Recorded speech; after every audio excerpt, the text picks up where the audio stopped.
ஓம் ஐந்து கரத்தனை யானை முகத்தனை இந்தி நிலம் பிறை போலும் ஏற்றனை நந்தி மகந்தனை ஞான கொழுந்தினை புந்தியில் வைத்தடி போற்றுகின்றேனே. வான்முகில் வழாது பெய்க மலிவளம் சுரக்க மன்னன் கோன்முறை அரசு செய்க குறைவிலாது உயிர்கள் வாழ்க மேன்மைக்கொள் சைவ நீதி விளங்குக உலகமெல்லாம். திருமந்திரம் ஐந்தாம் தந்திரம். இந்த ஐந்தாம் தந்திரத்தில் சரியை கிரியை என்ற இரண்டு பகுதிகளை பார்த்த பிறகு இப்பொழுது யோகம் என்ற ஒரு யோக நெறியை இங்கு உபதேசிக்கின்றார் திருமூல நாயனார் அவர்கள். இந்த யோக நெறி என்பது உயிரினை செறிவூட்டல். எந்த ஒரு விஷயத்திற்கும் தவமானது முக்கியம். அந்த தவத்தினை இங்கு எடுத்து கூறுகிறார். உயிரை இறைவனுக்குரிய பொருளாக மாற்றுதல், தன்னை இறைவனுக்கு ஏற்ற ஒரு பொருளாக மாற்றிக்கொள்ளுதல் தான் இங்கு யோகம் என்ற சொற்களால் இங்கு விளக்குகிறார். யோகம் என்ற சொல் நாம் அறிந்த ஒரு சொல்லுதான். யோகம் என்பது லாபம் என்ற ஒரு அர்த்தத்தில் இங்கு பார்க்கப்படுகிறது. ஆனால் இங்கே யோகம் என்ற சொல் சேருதல், தன்னுடைய எண்ணங்களை இறைவனுடன் சேர்த்து வைத்தல், எப்பொழுதும் இறைவன்பால் தன் எண்ணத்தை செலுத்துதலே இங்கு யோகம் என்று சொல்லப்படுகிறது. யோகம் என்பது இங்கே சொல்லப்படுகின்ற விஷயம் குண்டலினி சக்தியை பற்றி விளக்குகிறார். நமக்கு முதுகுத்தண்டின் வழியாக இரண்டு நாடிகள் செல்கின்றன. இடகலா பிங்களா என்ற இரண்டு நாடிகள் செல்கின்றன. அந்த நாடிகளின் வழியாக நாம் பிராணாயாமம் முதலிய கிரியைகள் செய்து அதன் மூலமாக ஊர்த்வரதசாக தன்னுடைய நிலையை மாற்றிக்கொள்ளுதல். 6 விதமான சக்கரங்கள் நம் உடலில் உள்ளன.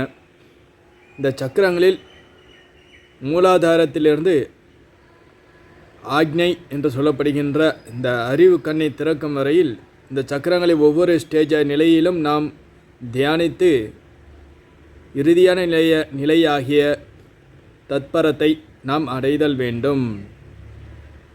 இந்த தத்பரம் என்பதை இங்கு துரியாதீதம் என்று சொல்லப்படுகிறது. அனைத்து நிலையும் கடந்த நிலை என்று இங்கு சொல்லப்படுகிறது. 6 விதமான மூலாதாரங்களாகிய மூலாதாரம், சுவாதிஷ்டானம், மணிப்பூரகம், அநாகதம், விசுத்தி, ஆக்ஞா என்ற 6 விதமான நிலைகளை இங்கு கூறுகிறார். இந்த மூலாதாரத்தை நாம் இதைதான் குண்டலினி என்று சொல்கிறோம். பாம்பு எவ்வாறு தன்னை சுற்றி கொண்டு படுத்து உள்ளதோ அது மாதிரி நம்முடைய முதுகுத்தண்டு கீழே நரம்பு மண்டலம் அவ்வாறாக காணப்படுகின்றன. அந்த நரம்பு மண்டலத்தினை சப்தம் எழுப்பி இதனை தான் நாம் நாதம் என்று சொல்கின்றோம். நாதத்தின் மூலமாக இங்கே ஓம்காரம் என்ற நாதத்தின் மூலமாக ஓம் ஓம் ஓம் என்று சொல்லி அந்த நாடியின் வழியாக ஒரு அதிர்வலையை ஏற்படுத்தி இந்த சக்கரங்களை எப்பொழுதும் நாம் இயக்க நிலையிலே வைத்திருக்க வேண்டும். இதனை அவ்வாறாக வைத்திருக்கும் பொழுது மனமானது எப்பொழுதும் சாந்த நிலையிலும் பயமற்ற நிலையிலும் தன்னம்பிக்கையுடனும் காணப்படும். அதற்காக தான் இந்த குண்டலினின் சக்தியை நாம் எழுப்ப வேண்டும் என்பது. தன்னம்பிக்கை, பயமற்ற நிலை, எப்பொழுதும் முனைப்புடன் கூடிய நிலை, அறிவையே தேடுகின்ற நிலை, இவையெல்லாம் இந்த குண்டலினின் சக்தியை மேலே எழுப்பும் பொழுது ஏற்படுகின்ற நிலை.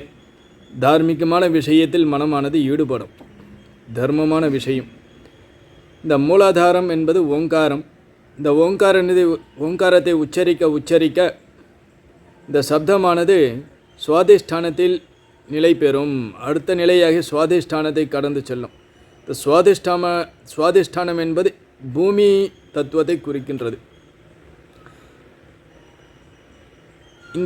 இந்த பூமி தத்துவத்தை கடந்து நாம் மேலும் மேலும் இதனை ஆக்டிவேட் செய்யும் பொழுது அடுத்த நிலையாகிய மணிப்பூரகம், இந்த மணிப்பூரகம் என்பது நீரின் தத்துவத்தை குறிக்கின்ற நிலை. இந்த நீரின் தத்துவத்தை கடந்து அடுத்ததாக அநாகதம். இந்த அநாகதம் என்பது நெருப்பு, அக்னி தத்துவம். இந்த அக்னி தத்துவத்தில் நிறுத்தி மீண்டும் இதனை உச்சரிக்க இந்த சக்கரமானது, இந்த அதிர்வலையானது அநாகதத்திலிருந்து விசுத்தியை அடைகின்றன. பிறகு இந்த விசுத்தி என்பது காற்று தத்துவத்தை குறிக்கின்றது. இந்த விசுத்தியில் இருந்து மேலும் இதனை நாம் அதிர்வலையை கொடுக்கும் பொழுது ஆக்ஞை அறிவானது திறக்கப்படுகிறது. இதனை தான் மருத்துவத்துறையில் 2 விதமான பாம்புகளை போட்டிருப்பார்கள். அந்த பாம்பானது இந்த சக்தியை தான் குறிக்கிறது. நாம் யோக மார்க்கத்தில் இதனை இடகலா பிங்களா என்று கூறுகின்றோம். ஆக்ஞை என்று சொல்லப்படுகின்ற இதனை பிட்யூட்டரி சுரப்பி என்று சொல்வார்கள். இதனை தூண்டும் பொழுது அறிவு கண்ணானது திறக்கப்படுகிறது என்று கூறுகிறோம். ஆகவே தான் இங்கே சந்தனம் திலகம் எல்லாம் இடுவதெல்லாம். இந்த சக்கரங்களை சமநிலையில் நாம் வைத்திருக்க வேண்டும். எப்பொழுதும் நாம் இந்த சக்கரங்களை சமநிலையில் வைத்திருந்தால்தான் ஒரு ஆன்மீக சாதகனுக்கு இவை பயனுள்ளதாக இருக்கும். எப்பொழுதும் தன்னை சோம்பேறியாக ஆக்கி கொள்ளாமல் மனதினை அறிவு சார்ந்த விஷயங்களிலும் பயமில்லாமலும் தன்னம்பிக்கையுடன் வாழ செய்யும். உலகில் இருப்பவர்களுக்கெல்லாம் தன தானியம் இருந்தால்தான் தன்னம்பிக்கை, பணம் இருந்தால்தான் அவர்களுக்கு நம்பிக்கை. எதுவும் இல்லாத பொழுது தன்னில் இறைவனுடைய நம்பிக்கை அவர்களை வாழச் செய்யும். இத்தகைய சமநிலையை மேற்கொள்ளாதவர்களுக்கு என்ன நிலையில் ஏற்படும் என்றால், முதலில் பயம் ஏற்படும், பதற்றமானது ஏற்படும். மனதில் எப்பொழுது ஒரு பதட்ட உணர்வு, வார்த்தைகளில் ஒரு பதற்றம், செயலில் ஒரு பதற்றமானது காணப்படும். பிறகு சோர்வானது காணப்படும். எப்பொழுதும் சோர்ந்தே காணப்படுவார்கள். ஒரு விஷயத்தை அவர்களாகவும் செய்ய மாட்டார்கள். யாராவது கூறினாலும் அதற்கு இர்ரெஸ்பான்சிபிலிட்டி தான் கிடைக்கும். ஆக பாதுகாப்பற்ற உணர்வை அவர்கள் எப்பொழுதும் மனதில் வைத்திருப்பார்கள். எதிர்காலம் என்னாகுமோ என்ற பாதுகாப்பற்ற உணர்வை அவர்கள் மனதில் குடிக்கொண்டிருக்கும். மேலும் இதனால் ஏற்படுகின்ற மனப்பிரச்சனையானது உடலினை பாதிக்கும். உடலிலும் பல பிரச்சனைகளை அவர்களுக்கு ஏற்படுத்தி கொடுக்கும். இந்த மனப்பிரச்சனை உடல் பிரச்சனையாகவும் மாறிவிடும். இதெல்லாம் இந்த சக்கரங்களை நாம் சரியாக நிலையில் வைத்தில்லாத போது, சமநிலையில் வைத்தில்லாத போது ஏற்படுகின்ற நிலை. ஆண்களுக்கு இந்த சக்கரமானது தியானத்தின் மூலமாகவோ அல்லது யோகாபியாசங்கள் செய்வதன் மூலமாகவோ மாற்றிக்கொள்ளலாம். ஆனால் பெண்களுக்கு அவ்வாறாக இல்லை. ஏன்னால் அவர்களுக்கு மாத சுழற்சி இருப்பதால் இந்த சக்கரமானது ஒரு மாதத்திற்குள்ளே இந்த 6 விதமான சக்கரத்தை கடந்து வரும். ஆகவே தான் அவர்களுடைய மனநிலை அப்பொழுதைக்கு மாறிக்கொண்டே இருக்கும். ஆண்களுக்கு அவர்களாகவே தியானத்தின் மூலமாகவும் யோகாபியாசனத்தின் மூலமாகவும் ஒவ்வொரு சக்கரத்திலே நிறுத்தி தன்னை அறிவு நிலைக்கு கொண்டு செல்லலாம். ஆகவே ஆண்களை நாம் எளிதில் புரிந்து கொள்ளலாம். பெண்களை புரிந்து கொள்வது மிகவும் கடினம். காரணம் என்னவென்றால், இந்த சக்கரமானது எப்பொழுதும் சுற்றி கொண்டே இருக்கும் பெண்களிடத்தில். ஆண்களிடத்தில் இந்த மாதிரி சுழற்சியானது காணப்படாது. இந்த மூலாதார விஷயங்களை தான் நாம் தமிழ் கடவுளாக போற்றப்படுகின்ற முருகனுடைய 6 படை வீடு என்றும் நாம் கூறுகின்றோம். ஒவ்வொரு மூலாதாரத்திற்கும் ஒவ்வொரு சக்கரத்திற்கும் ஒவ்வொரு இடங்களை நாம் பிரதானமாக வைத்து உள்ளோம். திருப்பரங்குன்றம் என்பது இந்த யோக சக்தியில் மூலாதாரத்தை குறிக்கின்ற விஷயம். திருச்செந்தூர் அங்கும் முருகப்பெருமான் வீட்டில் இருக்கின்றார். அது சுவாதிஷ்டான நிலையை குறிக்கின்றது. 3ஆவதாக பழனி, இது மணிப்பூரகத்தை குறிக்கின்ற நிலை. 4ஆவதாக சுவாமி மலை, இது அநாகதத்தை குறிக்கின்ற நிலை. அடுத்ததாக திருத்தணி 5ஆவதாக, இது விசுத்தியை குறிக்கின்ற நிலை. 6ஆவதாக பழமுதிர்ச்சோலை, இது ஆக்ஞை. பழமுதிர்ச்சோலை, அங்குதான் பழம், ஞானப்பழம், அது ஆக்ஞை. இது இங்கே அறிவு கண்ணானது திறக்கப்படுகிறது. நமது மனதினை கண்டபடி மேய விடாமல் நல்ல விஷயங்களின் மீது செலுத்துதல். அவ்வாறாக செலுத்தும் பொழுது அங்கு உருவமற்ற இறைவனானவர் நமக்கு ஒளி வடிவாக அல்லது அறிவு வடிவமாக தன்னை வெளிப்படுத்தி கொள்கிறார். பரசிவத்தோடு ஒன்றியிருக்கும் நிலையை அவர் யோகம் என்று கூறுகிறார் திருமூல நாயனார் சுவாமிகள். ஓவியம் போல் உணர்ந்தறிவாளர், ஓவியம் போல் உணர்ந்த அறிவாளர். ஓவியம் எவ்வாறு அசையாமல் இருக்கின்றதோ அவ்வாறாக அசையாமல் தன் உடலை அசையாமல் வைத்து கொண்டிருப்பவர் தியானத்திலிருந்து அறிய வல்லவர் என்று கூறுகிறார். அவ்வாறாக தியானம் செய்ய வேண்டும், உடலை அசையாமல் வைத்து கொள்ள வேண்டும் என்று கூறுகிறார். மேலும் இந்த யோக மார்க்கத்தில் விரும்பி நின்றே செய்யின் மெய் தவறாகும். விரும்பி செய்யின் மெய் தவமாகும்.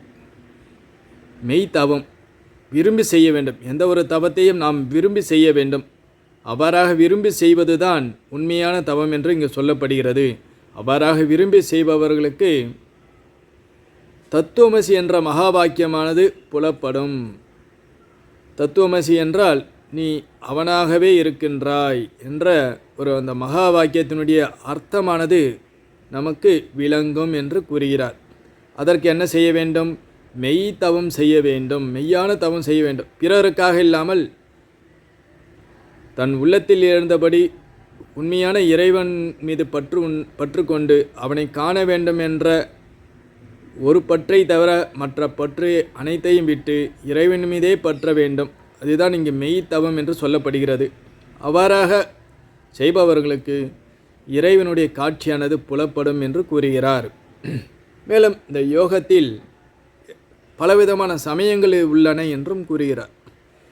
யோக சமயமே போகம் பல உண்ணல், யோக விசேடமே அஷ்டாங்க யோகமாம், யோக நிர்வாணமே உற்ற பரோதயம், யோக அபிடேகமே ஒன் சித்தி உற்றலே என்று கூறுகிறார். அஷ்டாங்க யோகத்தை 8 விதமான யோக நிலையும் கூறுகிறார். பிறகு ராஜயோகம், கிரியாயோகம், இந்த விதமான யோகங்களையும் இங்கு கூறுகிறார். அடுத்தது ஒன் சித்தி உற்றலே, இதன் மூலமாக சித்தியானது ஏற்படும் என்று கூறுகிறார். இப்போ யோகிக்கு யோகம், கிரியை, சரியை என்ற 3 நெறிகள் சொல்லப்பட்டுள்ளன. அவற்றை மேற்கொள்கின்ற யோகிக்கு இறைவனுடைய அருளால், அன்பால், ஏனால் அன்புதான் அறிவுக்கு அடுத்த நிலையில் இருக்கின்றது. அந்த அன்புதான் அறிவாகவும் மாறுகிறது. இதனை பற்றியும் வேறொரு இடத்தில் சொல்லப்போகிறார். ஆக அந்த அன்பானது அறிவாக மாறுகிறது. அந்த அன்பு இறைவனுடைய சாமீபியம், சாலோக்கியம், சாயுஜ்யம், சாரூபியம் என்ற லோகங்களை அடைவதற்கு நமக்கு வழிகாட்டியாக அமைகிறது என்று கூறுகிறார். மேலும் இங்கே நிர்வாணம் என்ற சொல் இறைவனுடைய சாயுஜ்ய பதவியை காணுதல், இறைவனை சிவனையே காணுதல் என்ற பொருளில் சொல்லப்படுகிறது. அவனுடைய உருவத்தை நாம் காணலாம், அவனுடைய இடத்தினை நாம் அடையலாம் என்ற விஷயத்தினை கூறுகிறார். அபிடேகம் என்பது இங்கு சித்தியை குறிக்கின்ற ஒரு சொல். அவர்கள் சித்தியை அடைவார்கள்.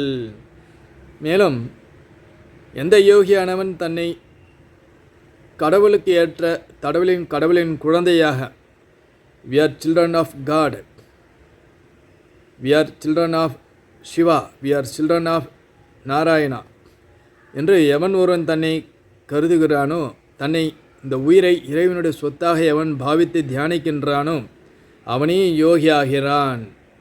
தன் செயலை கடவுளின் செயலாக தர்மத்தின்படி இருந்து எவன் இறைவனுக்கு அர்ப்பணிக்கின்றானோ அவன் யோகி ஆகிறான். கடவுளின் செயலாக மாற்றினால் அதில் தவறு செய்வதற்கு வாய்ப்பில்லை.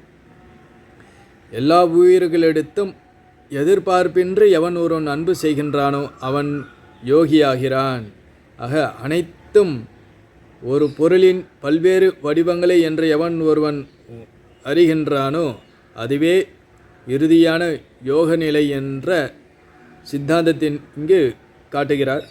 இப்போ யோக சமாதியின் உள்ளே அகவிடம், யோக சமாதியுள்ளே உளரொளி, யோக சமாதி உள்ளே உலசக்தி, யோக சமாதியின் யுகந்தவர் சித்தரே என்ற திருமந்திரத்தில் வேறொரு இடத்தில் இதனை குறிப்பிடுகிறார். யோகத்தை பற்றி நாம் மற்ற விஷயங்களை வருகிற நாட்களில் பார்த்து மகிழ்வோம்.